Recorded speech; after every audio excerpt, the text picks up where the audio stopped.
Isa po sa mga labis na nasa pool ng bagyong Aghon ang probinsya ng Quezon. Alamin na natin ang iba pang epekto ng pananalasa ng bagyo sa iba pang lugar sa Quezon Province. Live mula sa bayan ng Infanta, may ulat on the spot si Ian Cruz.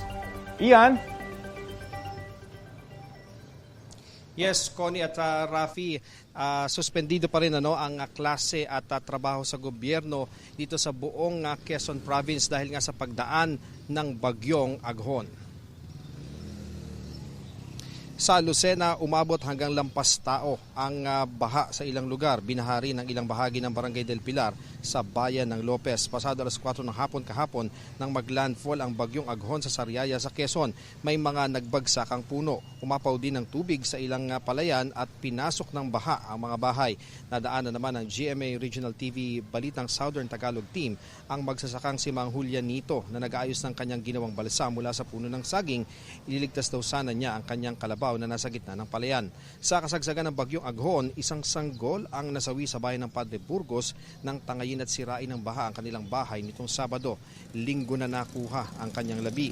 Sa tala ng Quezon Provincial Disaster Risk Reduction and Management Office, lahat ng 39 na bayan at 2 syudad ang pinakaapektado ng pag-uulan at malakas na hangin dala ng bagyong Aghon.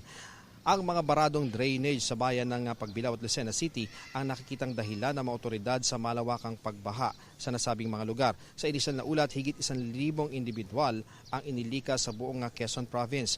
Namahagi na ng food packs sa mga residenteng nasa evacuation center sa bayan ng Chaong. Sa bayan naman ng Real Abala kanina ang mga tauhan ng munisipyo para sa repacking ng relief goods. Nasa 304 families ang nag-preemptive evacuation na unti-unti na ring umuwi dahil sa pagbuti ng panahon. Naminsala naman ang temporary bridge sa Inaduang River. Sa lakas ng ulan at daloy ng tubig sa ilog, bumara ang lupa at bato sa ilalim ng tulay. Sa Tanay Rizal naman, halos zero visibility kaninang umaga sa Marilaki Highway. Sa Barangay Cuyambay, isang puno ng akasya ang bumagsak sa kalsada. Ayon sa residente si Cesar Faliado, 2 rider ng motor na sugatan habang isang tricycle naman ang nabasag ang salamin ng sidecar sa pagtama sa nakabuwal na puno. Agad itong tinagpas ng mga taga-barangay para hindi na makaaksidente. Connie, Rafi, sa naranasan natin dito sa bayan naman ng Infanta at Real ay halos hindi na umuulan at gumaganda na yung panahon. Kaya nga yung iba sa mga lumikas na residente ay nag-uuwian na patungo sa kanilang mga tahanan. Balik sa inyo, Rafi and Connie. Ian, ano yung kwento dun sa mga nasa lanta? Mas malakas daw ba yung hangin o yung ulan? Dahil marami nagtumbahang mga puno, Ian.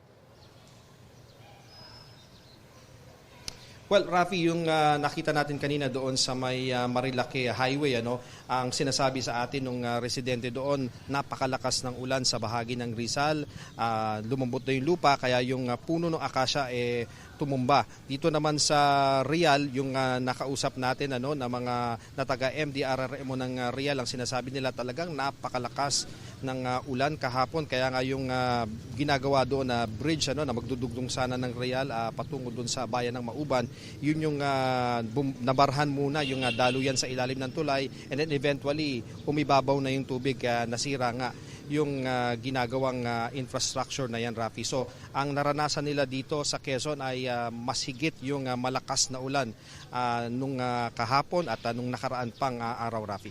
Nabanggit mo halos hindi na umuulan. Kumusta yung baha ng mga nadaanan nyo at yung mga pinapakita natin mga video? Humupa na ba? Well, Rafi, ang nabanggit sa atin ng taga MDRRMO ay unti-unti na rin talagang humupa yung mga baha dahil yung mga area naman na yun ay matataas din. Nagkataon lang na talagang dahil nga sa lakas ng agos ng mga tubig na nadadala ng tubig yung mga lupa at yung mga bato, kaya nagkakaroon ng mga bara-bara doon sa mga box culvert nila doon. Pero sa ngayon, ang binabanggit sa atin ay subsided na yung mga naganap na pagbaha doon sa area. Dito lamang ito, Rafi, doon sa Reyna area o yung Real Infanta and Nacar area. Pero pagdating pa doon sa buong Quezon ay patuloy nga yung assessment na ginagawa ng buong probinsya at malalaman natin hanggang sa mamayang hapon kung ano pa yung mga progress at pagbabago doon sa mga area na talaga namang binaha dahil nga sa ulan na dala nga nitong nagdaang bagyo, Rafi.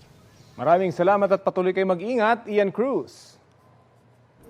Kapuso, alamin ang maiinit na balita. Bisitahin at mag-subscribe sa GMA Integrated News sa YouTube. Sa mga kapuso abroad, samahan niyo kami sa GMA Pinoy TV at sa www.gmanews.tv.